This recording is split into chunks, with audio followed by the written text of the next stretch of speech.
যে কোনো মূল্যে দুর্নীতির টুটি চেপে ধরা হবে। পোলো গ্রাউন্ডে নির্বাচনী জনসভায় তারেক রহমান, ক্ষমতায় গেলে চট্টগ্রাম হবে পূর্ণাঙ্গ বাণিজ্যিক রাজধানী।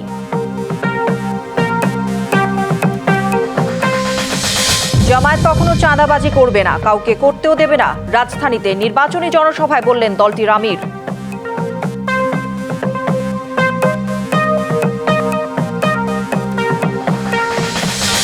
চতুর্থ দিনে জমজমার নির্বাচনী প্রচার, শহর থেকে গ্রামে ভোট উৎসবের আমেজ, ভোটারদের টানতে নানা প্রতিশ্রুতি প্রার্থীদের।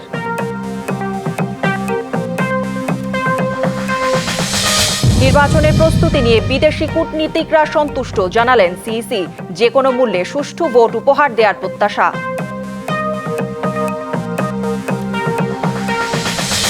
দখলবাজির খবর প্রচার করায় ক্ষুব্ধ বাকুশা মার্কেট সমিতির নেতারা দিচ্ছেন হুমকি, গণমাধ্যম কর্মীদের তোপের মুখে পণ্ড সংবাদ সম্মেলন। দেশের মানুষ পরিবর্তন চায়, তাই বিএনপি সরকার গঠন করলে মানুষের নিরাপত্তা নিশ্চিত আর দুর্নীতির টুটি চেপে ধরা হবে, এমনটা বলেছেন দলটির চেয়ারম্যান তারেক রহমান। দুপুরে চট্টগ্রামের পোলো গ্রাউন্ডে লাখো মানুষের উপস্থিতিতে নির্বাচনী জনসভায় এসব কথা বলেন তিনি। বলেন, শুধু সমালোচনায় দেশ চলবে না, মানুষের ভাগ্য পরিবর্তনের জন্য কাজ করতে হবে। দুর্নীতি যে করুক, তাদের বিরুদ্ধে দেশের আইন সমান হবে বলেও জানান তারেক রহমান। তুলে ধরেন বিএনপির ভবিষ্যৎ পরিকল্পনা। বলেন, দেশের বিশাল নারী সমাজকে রেখে সার্বিক অগ্রগতি সম্ভব নয়। বিএনপি তার সকল প্রতিশ্রুতি বাস্তবায়ন করবে। তাই আগামী 12ই ফেব্রুয়ারি ধানের শীষে ভোট চান তিনি। ধানের শীষ এবং বিএনপির ওপর ভরসা রাখার আহ্বান জানান তারেক রহমান। ঘোষণা দেন, বিএনপি ক্ষমতায় গেলে চট্টগ্রামকে পূর্ণাঙ্গ বাণিজ্যিক রাজধানী হিসেবে গড়ে তোলা হবে, যাতে দেশের সাধারণ এই দেশের মানুষ যদি বিএনপির পাশে থাকে, ইনশাআল্লাহ আগামী দিনে আমরা একইভাবে কঠোর হস্তে দেশের আইন শৃঙ্খলাকে নিয়ন্ত্রণ করব, যাতে দেশের সাধারণ মানুষ, খেটে খাওয়া মানুষ যাতে করে নির্বিঘ্নে জীবিকা নির্বাহ করতে পারে। দুর্নীতি যে কোনো মূল্যে আগামী বিএনপি সরকার দুর্নীতির টুটি চেপে ধরবে। এই দুটি হচ্ছে আমাদের কমিটমেন্ট এই দেশের মানুষের কাছে। চট্টগ্রামের পোলো গ্রাউন্ডে দোষারোপের রাজনীতি থেকে বেরিয়ে আসতে তরুণদের পরামর্শ চেয়েছেন বিএনপি চেয়ারম্যান তারেক রহমান। চট্টগ্রামে ইউথ পলিসি টক অনুষ্ঠানে এমন পরামর্শ চান তিনি। বলেন, ক্ষমতায় গেলে শিক্ষার্থীদের জন্য ক্ষুদ্র ঋণের ব্যবস্থা করবে বিএনপি। দেশের বাইরে পাঠানো হবে প্রশিক্ষিতদের। রবিবার সকাল 10টার পর চট্টগ্রামের একটি হোটেলে শুরু হয় ইউথ পলিসি টক। এতে অংশ নেন নগরীর বিভিন্ন বিশ্ববিদ্যালয় ও কলেজের 3 শতাধিক শিক্ষার্থী। তাদের বিভিন্ন প্রশ্নের উত্তর দেন বিএনপির চেয়ারম্যান তারেক রহমান। এ সময় তিনি বলেন, সরকার গঠন করতে পারলে দুর্নীতি রোধে কাজ করবে বিএনপি। প্রত্যেকটি খাতে অটোমেশন কার্যকর করা গেলে কমে আসবে দুর্নীতি। আমরা যেটা করি, কোথায় কোথায় এরকম অনৈতিক কাজগুলো কারা করছে তাদেরকে আমরা বের করি, তাদেরকে বের করে দেশের আইন অনুযায়ী তাদের বিরুদ্ধে ব্যবস্থা গ্রহণ করতে পারি। বিএনপি একটি রাজনৈতিক দল, তাই প্রতিশ্রুতি দিয়ে তা পূরণ করতে না পারলে হারাতে হবে জনসমর্থন। আর কোনো রাজনৈতিক দলেই চায় না জনসমর্থন হারাতে। যারা পড়ালেখা করতে যেতে চাচ্ছে তাদেরকে স্টুডেন্ট লোন নামে কোনো লোন দেওয়া যায় কিনা, এটা আমাদের একটা চিন্তা ভাবনা আছে। তো না করলে তো আপনার সাপোর্টটা আমার থেকে চলে যাবে। একটা পলিটিক্যাল পার্টি হিসেবে কেন আমি আপনার সাপোর্টটা হারাতে চাই? মানে এটা লজিক মেক করে না। বিএনপির চেয়ারম্যানকে কাছে পেয়ে এবং তার পরিকল্পনার কথা শুনে উচ্ছ্বাসিত শিক্ষার্থীরাও। ক্ষমতায় আসার পরে তাদের রাজনৈতিক সময়টাকে কিভাবে কাজে লাগাবে, কি কি পরিকল্পনা নেবে, এসব সম্পর্কে জানতে পারছি। ভেবে চিন্তায় প্র্যাকটিক্যালি বলেছে, আমার বিশ্বাস যে উনি সবকিছু আসলে বাস্তবায়ন করবে। অনুষ্ঠান শেষে পোলো গ্রাউন্ড জনসভায় যোগ দেন তারেক রহমান। মাসুদুল হক, ডিবিসি নিউজ, চট্টগ্রাম। চট্টগ্রামের পোলো গ্রাউন্ডে বিএনপি নির্বাচনী জনসভায় বক্তব্য রেখেছেন বিএনপি চেয়ারম্যান তারেক রহমান। এরপর ফেনীতে জনসভায় বক্তব্য রাখবেন তিনি। এসব নিয়ে আরও জানাতে সরাসরি যুক্ত হচ্ছেন সহকর্মী আনোয়ার হোসেন। আনোয়ার, তারেক রহমানের পরবর্তী কর্মসূচি সম্পর্কে জানাবেন এবং ফেনীর উদ্দেশ্যে কখন রওনা দিয়েছেন কিনা জানাবেন সব মিলিয়ে। বিএনপি চেয়ারম্যান তারেক রহমান আজকে যে বক্তব্য রেখেছেন সেই খবরের জায়গা থেকে যদি বলি, তাহলে বিপুল জনসমাগম আজকে ঘটেছিল। আমরা দেখেছি যে এই যে পোলো গ্রাউন্ড, চট্টগ্রামের যে পোলো গ্রাউন্ড মাঠ একেবারেই কিন্তু লোকারণ্য হয়ে গিয়েছিল, আমরা দেখেছি। তো সব মিলিয়ে সর্বোপরি যে বিষয়গুলো জানাতে চাই কৌরি, সেটি হচ্ছে যে আজকের সমাবেশ থেকে যেটি বিএনপি চেয়ারম্যান তারেক রহমানের যে বক্তব্য, সেই বক্তব্যে যে কিছু বিষয় উঠে এসেছে, সেই জায়গা থেকে যদি আপনাকে বলি তাহলে বলতে হবে যে আজকে আমরা দেখেছি যে নির্বাচনী যে জনসমাবেশগুলো শুরু হয়েছে গত কয়েকদিনে, সেখানে তারেক রহমান যে বক্তব্য দিয়েছেন তার একটি ধারাবাহিকতা আছে, কিন্তু একই সঙ্গে কিছু নতুনত্ব আজকে আছে, আমরা সেটি বলতে পারি। তো সেই জায়গা থেকে যদি বলি তাহলে বলতে হবে যে আজকের এই জনসমাবেশে চট্টগ্রামে পোলো গ্রাউন্ডে বিএনপি চেয়ারম্যান যে কয়েকটি বিষয় একটু সামনে নিয়ে এসেছে, সেটি যেমন একটু বলতে চাই যে সমালোচনার জন্য শুধু সমালোচনা করলে জনগণের যে খুব বেশি লাভ হবে এমনটা নয়, এমন একটি বিষয় কিন্তু তিনি সামনে নিয়ে এসেছেন, যেটি আর যে জনগুরুত্বপূর্ণ কিছু বিষয় সামনে তার বক্তব্যে আমরা দেখেছি, যেমন দুর্নীতি নিয়ে আসলে বিগত সময়ে আমরা বিভিন্ন সময় বিভিন্ন মহলের যে ভাষ্য, সেই জায়গা থেকে যে দুর্নীতি আসলে যদি না কমানো যায়, দুর্নীতি রোধ যদি না করা যায়, তাহলে আসলে উন্নয়নের যে জায়গাটি কখনোই সেটি সামনে যাবে না, দেশ এগোবে না, এরকম কথাগুলো আসলে বিগত বিভিন্ন সময় বলা হয়েছে। সেই জায়গাটি আজকে সামনে নিয়ে এসেছেন। বিএনপি ক্ষমতায় গেলে, সরকার গঠন করলে বিএনপি চেয়ারম্যান তারেক রহমান কিন্তু খুবই হুঁশিয়ারি উচ্চারণ করেছেন এক ধরনের, যে দুর্নীতিকে টুটি চেপে ধরা হবে, অন্যায় যেই করুক তার বিরুদ্ধে ব্যবস্থা নেওয়া হবে, কোনো ধরনের ছাড় তাকে দেয়া হবে না। এমনকি আমরা দেখেছি যে বিএনপি চেয়ারম্যান তার বক্তব্যে নিজের দলের কথাও বলেছেন, যে দলে যারা অনৈতিক কাজের সঙ্গে বিভিন্ন সময়ে অভিযুক্ত হয়েছেন তাদের বিরুদ্ধেও দল ব্যবস্থা তিনি নিয়েছেন। তো সেই জায়গায় সব মিলিয়ে আসলে বলতে গেলে আজকের এই সমাবেশ থেকে এই কিছু বিশেষ বার্তা, আইনশৃঙ্খলা পরিস্থিতি উন্নয়নের ব্যাপারেও তিনি কিন্তু দৃঢ় প্রতিজ্ঞ বা প্রতিজ্ঞাবদ্ধ আজকের এই আমরা দেখেছি জনসমাবেশে তারেক রহমান। তো সব মিলিয়ে আজকে একটু বলতে চাই যে এই চট্টগ্রামে জনসমাবেশ শেষ হলো, এরপরে তিনি বিকেল 4টায়। জামায়াতে ইসলামী কখনো চাঁদাবাজি করবে না, এমনকি কাউকে করতেও দেবে না। রাজধানীতে নির্বাচনী জনসভায় কথা বললেন দলটির আমির ডাক্তার শফিকুর রহমান। দুপুরে ঢাকা 5 আসনের আওতাধীন যাত্রাবাড়ির কাজলা ব্রিজ এলাকায় নির্বাচনী জনসভায় এই মন্তব্য করেন তিনি। হ্যাঁ মানে আজাদি, না মানে গোলামি উল্লেখ করে দল এবং জোটের প্রার্থীদের জন্য ভোট চাইলেন জামায়াতের আমির। বলেন, এই দেশ চলবে জনগণের টাকায়। গণভোট জুলাই থেকে শুরু করে 71-এর শহীদদের রক্তের প্রতিদান। শহীদদের রক্তের প্রতি সম্মান দেখানোর জন্য জুলাই যোদ্ধাদের প্রতি সম্মান দেখানোর জন্য 47, 71, 24-এ যারা লড়াই করেছেন তাদের প্রতি সম্মান দেখানোর নাম হচ্ছে নির্বাচনী প্রচারণার চতুর্থ দিনে জনগণের দোরগোড়ায় পৌঁছাতে ব্যস্ত সময় পার করছেন প্রার্থীরা। বিএনপি, জামায়াত সহ বিভিন্ন দলের প্রার্থীরা দিচ্ছেন নানা প্রতিশ্রুতি, আর ভোটাররা বলছেন জনগণের ইচ্ছার প্রতিফলন ঘটাবে এমন ব্যক্তিকেই নির্বাচিত করতে চান। একটি সুষ্ঠু নির্বাচন আয়োজন সবার দায়িত্ব বলছেন ভোটাররা। সকালে ঢাকার বিভিন্ন আসনের প্রার্থীরা তাদের পক্ষে ভোট চান এবং প্রার্থীদের সকলকে সমান সুযোগ দেওয়ার দাবি করেন তিনি। এখানে জনগণের স্বতঃস্ফূর্ত সমর্থন দেখা যাচ্ছে। মানুষ অধীর আগ্রহে বসে আছে তাদের ভোটাধিকার প্রয়োগের মাধ্যমে তাদের ইচ্ছার প্রতিফলন ঘটাবে এমন একজন ব্যক্তি যাকে তারা আস্থায় নিতে পারবে, তাকে ভোট দিয়ে সংসদে পাঠানোর জন্য। অনেকগুলি এলাকায় আমরা গণসংযোগ করেছি, আমরা দেখতে পাচ্ছি যে মানুষ রাস্তায় নেমে আসছেন, আমাদেরকে আশীর্বাদ করছেন, অনেকে আমাদের সাথে মিছিলে অংশগ্রহণ করছেন। যেমনটা জানাচ্ছিলাম যে নির্বাচনী প্রচারণার চতুর্থ দিনে জনগণের দোরগোড়ায় পৌঁছাতে ব্যস্ত সময় পার করছেন প্রার্থীরা। ঢাকা 9 আসনের খিলগাঁওয়ে প্রচারণা চালাচ্ছেন বিএনপি মনোনীত প্রার্থী হাবিবুর রশিদ হাবিব। সেখানে আছেন আমাদের সহকর্মী জাকারিয়া খান। জাকারিয়া, বিএনপির নির্বাচনী প্রচারণা কেমন চলছে সব মিলিয়ে জানাবেন। আমরা সকাল থেকে আসলে দেখছি যে আসনগুলোতে চতুর্থ দিনের মতন কিন্তু যে নির্বাচনী প্রচারণা সেটি চলছেন, এবং আমি এই মুহূর্তে রয়েছি ঢাকা 9 আসনের খিলগাঁও থানাধীন 3 নং ওয়ার্ডে, যেখানে প্রচারণা চালাচ্ছেন বিএনপি মনোনীত প্রার্থী জনাব হাবিবুর রশিদ হাবিব, এবং তিনি আমাদের সাথে রয়েছেন। আমরা সরাসরি তার কাছ থেকে শোনার চেষ্টা করব। আপনি তো জনগণের দোরগোড়ায় যাচ্ছেন, তাদের কথা শুনছেন, তারা কি বলছেন এবং কি দাবি জানাচ্ছেন, কি প্রত্যাশা তাদের? ধন্যবাদ আপনাকে। এলাকার মানুষ তাদের ঘরের সন্তান, এলাকার ছেলে হিসাবেই তারা আমাকে মনে করে। আমি এই এলাকার রাজনৈতিকভাবে এই এলাকায় 38 বছর যাবৎ এই এলাকার কর্মী থেকে আজ পর্যন্তই আমার চলাফেরা। এখানে সবার সাথে আমার সামাজিক, ব্যক্তিগত, রাজনৈতিক সম্পর্ক রয়েছে।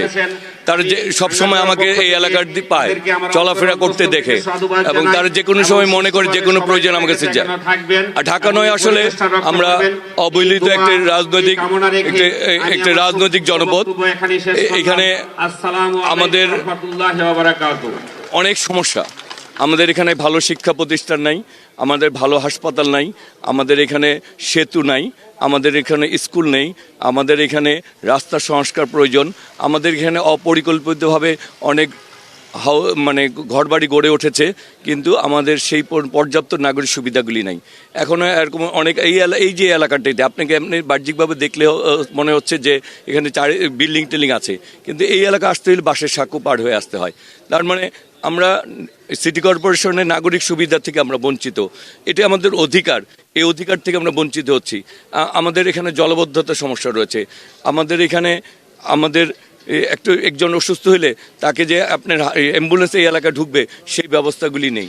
আমার এখানে অনেক এলাকা আছে যেগুলি নতুনভাবে ইউনিয়ন এই ওয়ার্ডে সম্পৃক্ত হয়েছে, সেই ওই ইউনিয়নগুলিকে আপনার জুতা পরেও যাওয়া যায় না, মানে ভালো একটা রাস্তা নেই। আবার এখানে ছেলেমেয়েরা লেখা পড়বে, একটা বিশ্ববিদ্যালয় নাই, একটা কলেজ নাই।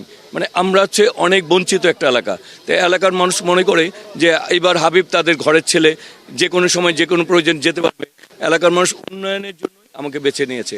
এলাকার মানুষ তাদের অধিকারগুলি, তাদের কথা বলার জন্য আমাকে বেছে নিয়েছে এবং মনে করে যে আমাকে এই এলাকায় তারা যদি পায়, তারা নির্বাচিত করতে পারে, তাহলে তাদের সমস্যার ব্যাপারে আমি সবসময় সজাগ থাকবো।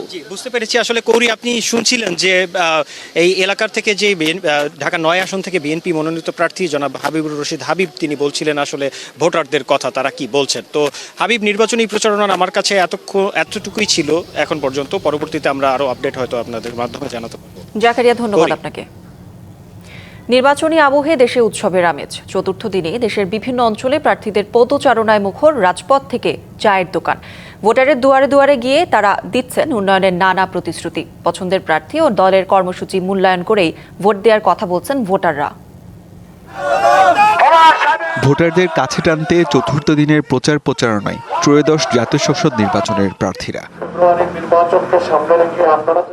রবিবার সকালে খুলনার ডুমুরিয়ায় প্রচারণায় খুলনা ৫ আসনের জামায়াত প্রার্থী মিয়া গোলাম পরওয়ার পথসভায় বলেন, আওয়ামী লীগ পালিয়ে যাওয়ার পর যারা চাঁদাবাজি ও ব্যবসা প্রতিষ্ঠান দখল করেছে তারাই এখন নিরাপত্তা দেওয়ার কথা বলে ভোট দাবি করছে। ৫ তারিখের পরে তখন তো আওয়ামী লীগ ছিল না, এই ভাঙচুরটা কারা করলো এই প্রশ্ন আমরা করতে পারি না।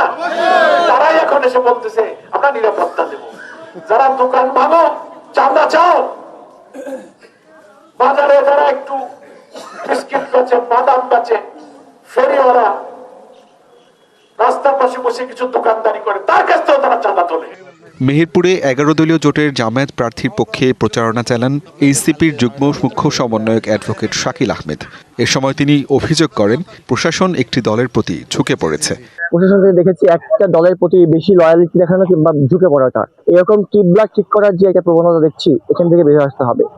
এদিকে প্রচারণায় ব্যস্ত সময় পার করছেন নরসিংদী ৫ আসনের বিএনপি প্রার্থী খায়রুল কবির খোকন। গণসংযোগের সময় তিনি বলেন, যারা জান্নাতের টিকিট বিক্রির কথা বলে বিভ্রান্ত করছে, ভোটাররাই তাদের প্রত্যাখ্যান করবে। মানুষকে যে প্রতারণা করছে, বিভ্রান্ত করছে, ধর্ম ব্যবসায়ী হিসেবে চিহ্নিত হয়েছে এবং তারা অতীতে মানুষের কল্যাণে মঙ্গলে কতটুকু অবদান রাখতে পারেছে এই দেশে মানুষ ভালো করে জানে। তাই আমি এই বিষয়ে আমি খুব একটা উদ্বেগ উৎকণ্ঠা আমাদের নেই। আমরা জানি যে জনগণ এই ভুল সিদ্ধান্ত কোনোদিন নেবে না। শরীয়তপুর ১ আসনের বিএনপির মনোনীত প্রার্থী সাঈদ আহমেদ আসলাম ভোটারদের দিচ্ছেন নানা প্রতিশ্রুতি। বলেন, আগামীতে বিএনপি ক্ষমতায় এলে ৩১ দফা বাস্তবায়নের মাধ্যমে শরীয়তপুরে উন্নয়নের কাজ করা হবে। প্রচারণার চতুর্থ দিনে ঠাকুরগাঁওয়ে জনসংযোগ করেন বিএনপির মহাসচিব ও ১ আসনের প্রার্থী মির্জা ফখরুল ইসলাম আলমগীর। বলেন, আওয়ামী লীগ যে কাজ করেছে বিএনপির নেতাকর্মীদের সে কাজ করতে দেওয়া হবে না। আমার দলের কোনো লোক এই ধরনের দুর্বৃত্তায়নের সঙ্গে, অপরাধের সঙ্গে যদি কেউ জড়িত থাকে আমাদেরকে বলবেন, আমার সাথে সাথে তার বিরুদ্ধে ব্যবস্থা নেব। আমরা কখনোই এলাও করবো না। আওয়ামী লীগ যে কাজ করছে সেই কাজ আমার দলের লোককে আমরা করতে দেব না। আসিফ খান, ডিভিসি নিউজ। বক্তব্য রাখছেন বিএনপি মহাসচিব মির্জা ফখরুল ইসলাম আলমগীর। যুক্ত হচ্ছি তার বক্তব্যে।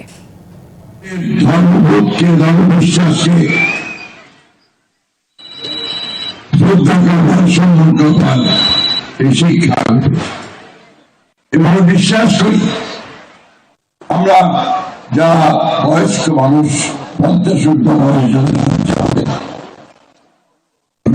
বাবু আছেন, আমার মনে আরো অনেকেই আছেন, তারা সবাই জানেন যে আমাদের লক্ষ্য ছিল একটি সত্যিকার অর্থে অসাম্প্রদায়িক বাংলাদেশ, একটা সমৃদ্ধ বাংলাদেশ, এই গণতান্ত্রিক বাংলাদেশ আমি নির্মাণ করব।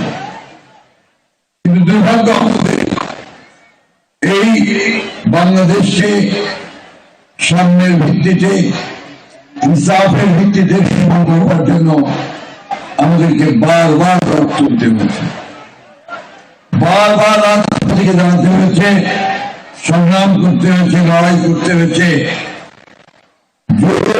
করতে হয়েছে, নির্যাতন সহ্য করতে।